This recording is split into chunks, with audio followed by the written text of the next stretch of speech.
Coucou les petits chats, aujourd'hui on se retrouve pour parler de deux livres. Le premier, ce sera Les Irradiés d'Egavard. Donc celui-ci c'est le tome 1. Et de l'autre côté, nous aurons le livre Earthshape Sisters, donc Sauf qui peut la planète. Celui-ci parle d'écologie et celui-ci c'est un monde donc fantastique où presque tout a été inventé. Je vous explique ça tout de suite.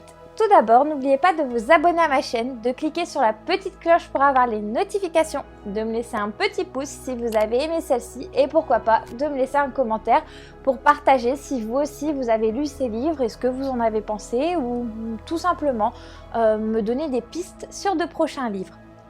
On va commencer donc par celui-ci. Donc, c'est un roman qui parle essentiellement d'écologie, qui est assez centré sur le féminisme. Il faut savoir qu'en fait ça va être un peu une société où des femmes vont se réunir pour pouvoir parler d'écologie, pour créer des projets sur l'écologie. Et en 2019, donc l'auteur a été sélectionné pour faire partie un peu de cette société, de ce groupe pour l'écologie. Donc c'est un groupe essentiellement de femmes, il y a même d'ailleurs que des femmes. Dans celui-ci, donc on va se retrouver 90 années plus tard, donc après 2019, et on va se rendre compte qu'en fait la société a complètement évolué. D'un côté, nous avons des gens quand même qui sont très écologie, très au vert, qui font bien attention à la planète. Et de l'autre côté, nous avons les travailleurs qui, eux, pensent qu'une chose, c'est à s'enrichir. Donc c'est vraiment deux sociétés complètement différentes. Alors, j'ai juste été un petit peu déçue parce qu'en fait, l'auteur va nous parler de son projet, qui est en fait de communiquer avec les baleines. Je trouve ça très intéressant. Sauf qu'en fait, dans le livre, on va pas beaucoup parler de ce projet. Je pensais qu'en fait, on allait vraiment la suivre sur la construction de celui-ci, où on allait voir les choses évoluer. Sauf que là, pas du tout. On va surtout parler en fait de la société qui a évolué, comment elle a évolué, ce qui a changé. Et on va se rendre compte qu'en fait, l'auteur va nous parler de différents points, comme l'éducation, donc ce qui se passe à l'école, comment vont-ils travailler dans leur société, comment les courses sont faites, enfin vraiment énormément de choses auxquelles au final on peut se poser des questions. On nous aborde aussi un petit peu la santé, comment c'est traité, donc bien sûr on évite les médicaments, on évite tout ça et on essaye plutôt de trouver d'autres remèdes, que ce soit plus au niveau des plantes, l'aromathérapie, voilà ce genre de choses. Et de l'autre côté, comme je vous disais, vous avez les travailleurs qui eux pensent qu'à s'enrichir, ils se nourrissent pas bien du tout. Ils prennent des pastilles, en fait des compléments alimentaires pour se nourrir. Ils sont forts sur le paraître, donc au niveau chirurgie esthétique, tous les gens vont se ressembler. Voilà, c'est quand même exagéré. Mais c'est vraiment la société vers quoi elle tend aujourd'hui. Alors je ne suis pas très au fait sur tout ce qu'il y a de l'écologie, même si de mon côté j'essaye énormément de faire attention, comme par exemple en achetant la SodaStream pour plus pouvoir acheter de canettes, ou tout simplement en faisant ma lessive moi-même pour plus qu'il y ait de déchets, enfin voilà. J'essaye aussi de mon côté d'être un peu au vert, mais je ne suis pas dans l'extrême comme beaucoup de monde. Donc c'est vrai que ce roman fait réfléchir, ce roman parle d'écologie, mais parfois j'ai trouvé que c'était un peu trop fort, que l'auteur nous donne vraiment son point de vue et qu'elle nous laisse pas vraiment la place pour que nous on puisse s'imaginer notre avis, ce qu'on pense. C'est le petit point négatif en fait que j'ai trouvé de ce roman, c'est que vraiment on comprend son opinion, on sait ce qu'elle veut nous dire et elle nous laisse pas vraiment le choix en fait. Voilà. Sinon, c'est très bien écrit. Le roman fait 65 pages. Il y a aussi de temps en temps des mots en anglais parce que c'est vrai que maintenant, quand on parle d'écologie, même à la télé, on commence à utiliser énormément de mots anglais pour nous dire des choses très simples. Donc ça, si vous n'êtes pas très au fait avec l'anglais, des fois ça peut poser un petit peu problème.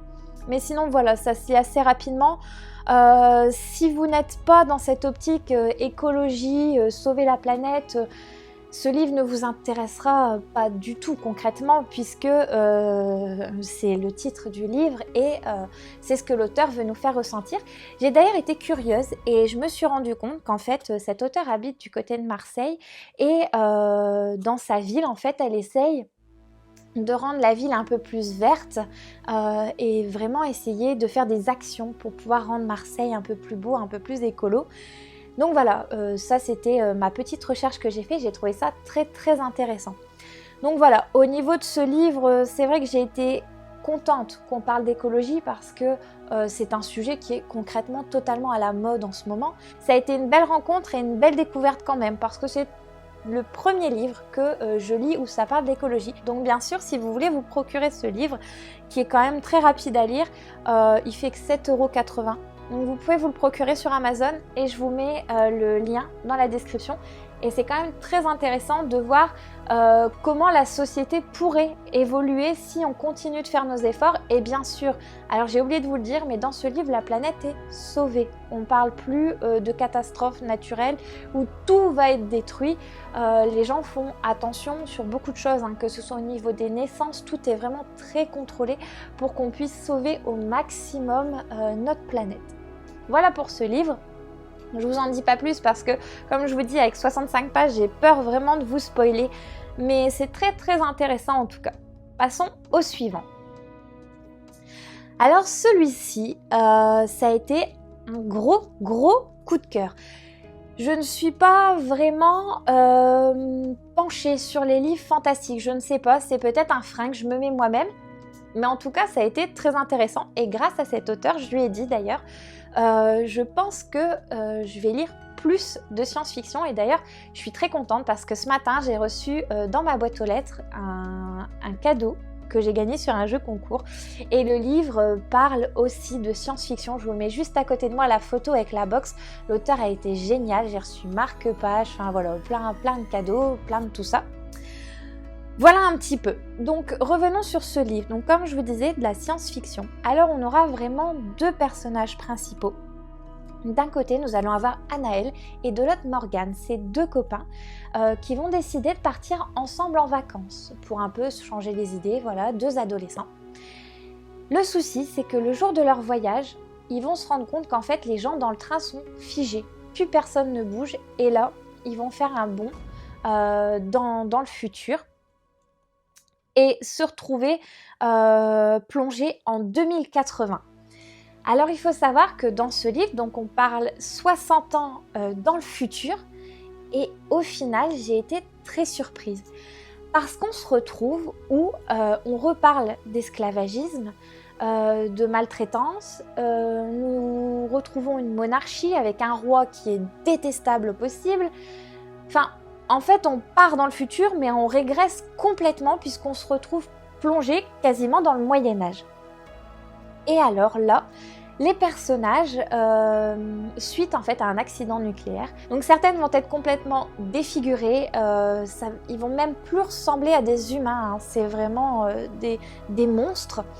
Et d'autres personnes qui sont en apparence complètement humaines, mais vont avoir un don, ils vont pouvoir se transformer. Je vous en dis pas plus. Ça c'était pour le petit point science-fiction.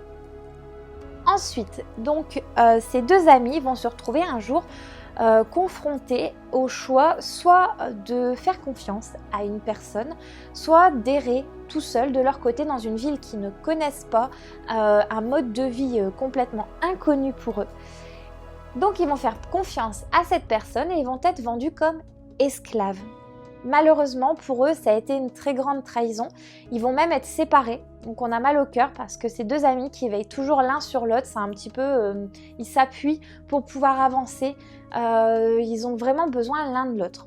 Donc au niveau d'Anaël, elle va se retrouver dans le château avec le roi pour être une de ses esclaves.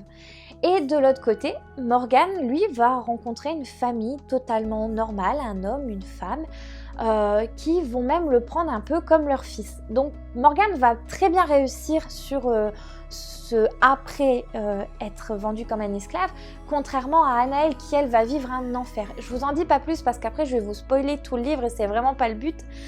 Et je suis très contente d'ailleurs parce que j'ai fini le tome 1 qui m'a complètement conquise et l'auteur a fini d'écrire le tome 2. Donc je suis impatiente de pouvoir lire la suite.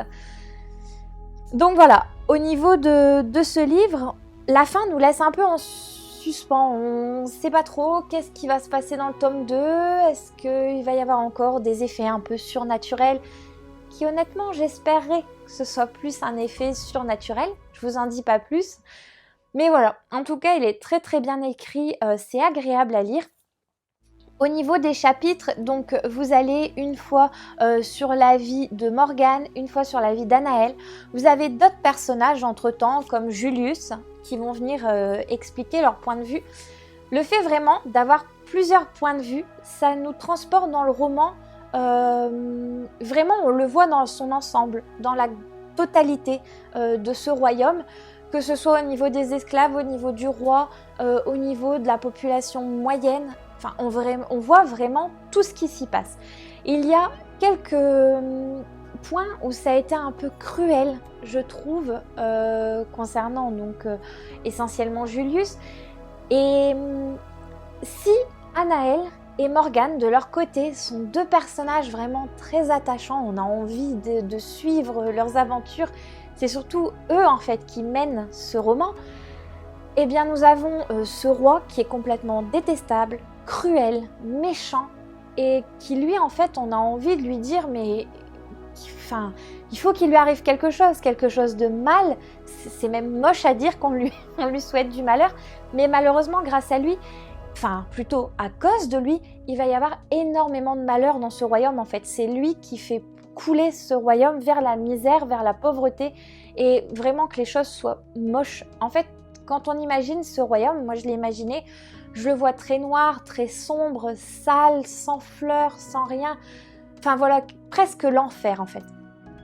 Voilà, donc ça c'était mon point de vue au niveau de ce roman, au niveau de l'univers. Comme je vous l'ai dit, je ne lis pas beaucoup de fantastique, mais là de la façon que le livre est écrit, on a l'impression déjà d'être au Moyen-Âge, donc on n'a pas l'impression d'être dans le futur. On a vraiment, avec parcimonie, des choses un petit peu loufoques, un petit peu surnaturelles. Donc c'est vraiment très très agréable. En plus, les mots sont simples. Il n'y a pas de complexité dans ce roman, même si tout est inventé, on s'y prête facilement en fait à ce roman. On a envie de lire jusqu'à la fin, enfin pour le coup je l'ai lu en 3 jours tellement ça a été, je l'ai dévoré en fait ce livre. Donc pour moi ça a été une très très belle rencontre, de toute façon je vous laisse bien sûr hein, le lien pour acheter ce livre, donc que ce soit sur Amazon ou sur d'autres plateformes, hein, je vous mets tous les liens avec grand plaisir. J'ai laissé aussi mon commentaire sur Amazon, sur d'autres sites. Si vous aussi vous l'avez lu, n'hésitez pas à laisser un petit commentaire, ça fait toujours plaisir à l'auteur, surtout qu'elle revient souvent vers nous. Donc j'ai trouvé ça excellent, elle est vraiment super gentille, elle me parle régulièrement. Elle m'a demandé souvent comment ça a été ma lecture, etc. Donc énormément de communication avec l'auteur, c'est assez rare. Mais là j'ai adoré. Donc en tout cas, je dis merci beaucoup à la maison d'édition parce que ce livre, je l'ai reçu directement par celle-ci. Alors j'espère que je ne vais pas écorcher parce que encore une fois, c'est de l'anglais. C'est Book on Demand. Donc cette maison d'édition. Vous pouvez aussi acheter ce livre donc, sur le site directement de la maison d'édition. Je vous mets le lien bien sûr dans la description. Je vous mets aussi pourquoi pas la page Instagram de l'auteur dans la description si vous voulez parler avec elle. C'est vraiment un plaisir, vous allez voir, elle répond très rapidement, elle est super gentille, donc vous pouvez y aller. Et dès que bien sûr j'ai le tome 2, je vous en parle rapidement. En tout cas, voilà les petits chats donc pour ces 2 livres. J'espère que j'ai rien oublié de dire, que j'en ai pas trop dit. J'aime beaucoup partager mes lectures, surtout quand c'est des petits auteurs, parce que tout simplement, ils donnent envie de découvrir de nouvelles choses et ils méritent d'être connus. Donc c'est pour ça que je partage plus facilement de petits auteurs. Donc par exemple, là j'ai lu le dernier d'Emma Green et je suis encore occupée de me demander est-ce que je tourne la vidéo ou est-ce que je le fais pas. Voilà, parce que je préfère d'abord passer les petits auteurs en priorité qui ont besoin tout simplement de pub et de se faire connaître. Voilà les petits chats, en tout cas j'espère que la vidéo vous a plu. Si vous avez des questions concernant le livre, concernant les auteurs, n'hésitez pas à me le demander, que ce soit sur Facebook, sur Instagram, je vous partage tout ça dans la description. Et en tout cas, j'espère que vous allez bien et je vous dis à très très vite. Bisous!